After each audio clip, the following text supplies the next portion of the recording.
Hello, and welcome to the Alpha Male Podcast. I don't think that I have to tell anybody in the audience that there's a war against strong, dominant masculinity in today's society and culture. I'm here to tell you it's okay to be what you were created to be, a strong, dominant alpha male. Imago Dei, made in the image of God. Is God not strong, dominant, and in control? Are you not made in His image? Don't try and fit in the mold that popular culture and society is trying to force you into, a weak beta male mold. Alpha males, by their very nature, don't fit in. They stand out. That's what the word holy means, to be set apart. Be what you were created to be, strong, dominant. Heed the calling to be what you were made to be, and don't accept anything less. With that, we'll get into my bio and who this guy is that's talking to you. Who I am? First and foremost, I am a Christian. I make no apologies for that. I grew up in the southeastern United States, what most would consider poor. Grew up hunting and fishing and shooting at a very early age. I joined the Marine Corps at 17. I did combat tours, plural, in Iraq. After that, I was an urban warfare instructor for the United States Marine Corps.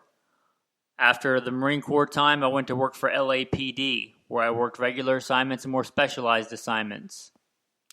I've also been a private contractor for the federal government. I've also served the United States Army, both full-time and part-time National Guard. I have been a state rifle and pistol champion in a few different states, a few different times over.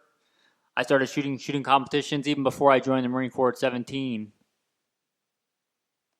I am very blessed to have all those talents, and I am very blessed that God got me through everything that He's gotten me through alive and in one piece and made it back safely when a lot of other good men did not. Not because of anything that I am, but because of who God has made me and because of how much God has protected me and sheltered me. I have served as the commander of a tactical team in a large metropolitan area where our primary job is to stock active shooters. I've hunted and fished all over this beautiful country, everything from whitetail on the East Coast and mule deer on the West Coast, and elk and bear and wolf and exotics, and buffalo. I've been a professional hunter and guide, professional firearms instructor, FBI certified, NRA certified, other three-letter government agency certified, professional firearms instructor for a lot of years. And as I mentioned first, the most alpha thing about me is I am a follower of Jesus Christ, the ultimate alpha male. With that being said, we'll get into today's topic. All right, alpha males. For today's topic, we're going to be talking about walking a lonely road, how the alpha male often walks alone. Give credit where credit is due. I'd say the number one inspiration for this, obviously, is God through the Holy Spirit. And listening to one of the few things I have downloaded from YouTube on my phone. I only have a few things. 4. 2 of them are sermons. One is by A.W. Tozier, and it's entitled "The Saints Must Walk Alone." I don't know if you would entitle it a sermon or a book excerpt, but you can find it on there. The Saint Must Walk Alone. Actually started off on another topic for this week's Alpha Male Podcast, and it kind of morphed and changed into this. And why is this? Well, I would submit that alpha males, by definition, stand out. They're different, set apart, and people often fear what they don't understand. If we reason together that most men are not alpha males, we must also reason that at times, alpha males walk alone. Think about a battlefield. Think about the bravest and strongest warrior. If he's the alpha, when it gets to the point where every other man has turned tail and run and retreated, and every other man has turned their back and run away, the alpha male stands alone facing the enemy. If you are the bravest, the strongest, you will by definition have left the others behind. And the Bible said it is not good for man to be alone. But as the alpha male, at times you must bear it. Look at the ultimate alpha male, Jesus. They all forsook him and fled. Mark 14, they all forsook him and fled. Now, if Jesus had to bear it, being alone without any earthly companion, think about that. Think about John the Baptist, how he was ridiculed in his time, out in the wilderness, in camel's hair, eating bugs. Think about David. Now, Goliath had been taunting the Israelite army. For quite some time he had been challenging them. David hears about it when he comes to visit his brothers. We don't know exactly how long it had been going on, but David said that he would take away his reproach. Like we reasoned earlier, by being the bravest and the strongest. Obviously, God was with David, and God was with John the Baptist, and God was with Jesus. But as far as other men or women on this earth, they stood alone. Goliath had been giving insults and reproach against God and against the Israelites, and all the other men were too afraid. But when David walked onto the battlefield, he walked alone, save God. As the alpha male, you are called to be strong and moral and upright and walk a path. And other men might at times think that path is too dark or too steep or too rocky, and they may turn back or stop. But the alpha male keeps going.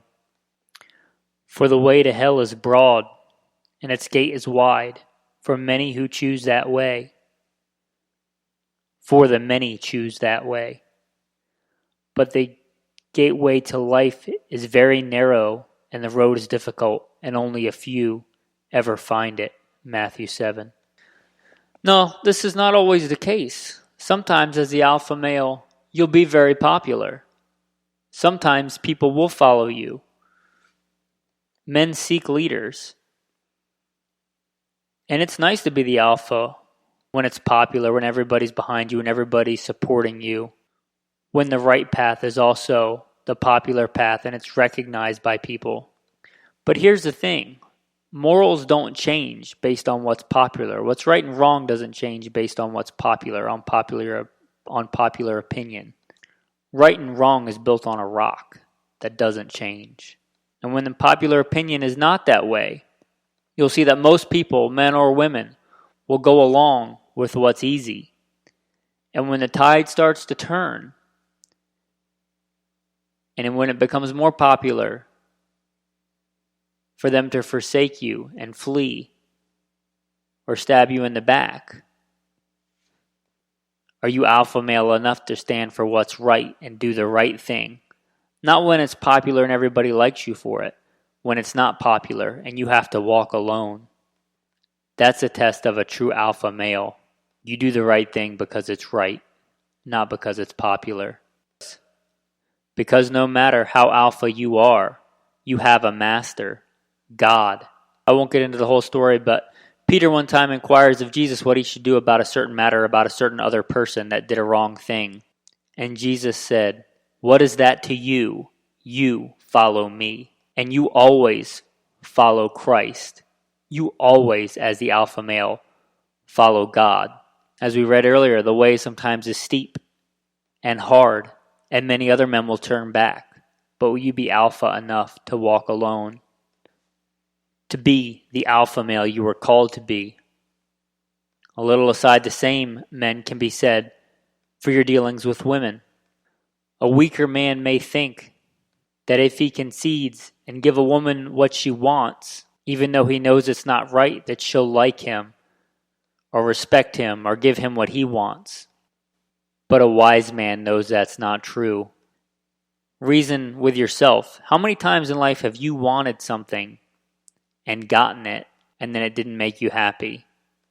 Likewise, giving a woman what she wants is not necessarily going to make her happy if that thing is not good. Now, there's nothing wrong with doing nice things for other people, and there's nothing wrong with being an alpha male, providing for and taking care of and doing nice things for your wife, for the woman that will one day be your wife. That's a great thing. But as an alpha male, You don't do something morally wrong or objectionable, or even something that's not you to please a woman, because in the end, it won't be good for her and it'll make you miserable.